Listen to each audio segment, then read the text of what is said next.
So the HSJ is the main place I go to for my news about what's going on in the NHS.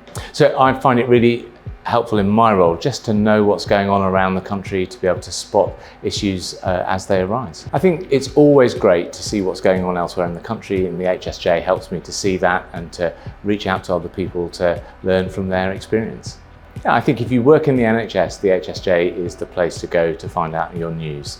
I've been reading HSJ for more than 20 years.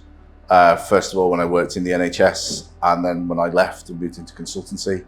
And I've always found it really useful at keeping up to date with what's happening in the NHS, news, gossip, which is always interesting, and finding out what jobs are out there.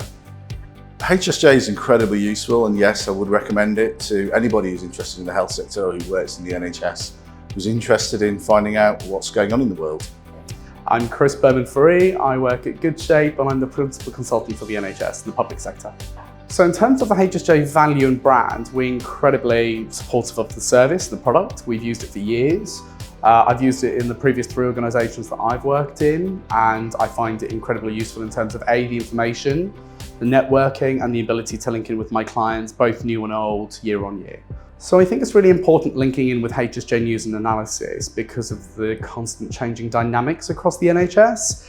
Even for myself, being very closely linked with the senior leadership teams across NHS England and the chief execs and C-suite decision makers, there is so much change and reform happening on a constant basis that I revert always to the HSJ, both in terms of its subscription and the intelligence piece, to make sure that I'm getting the constant and the regular updates into both trust and at system level, so I know what's going on.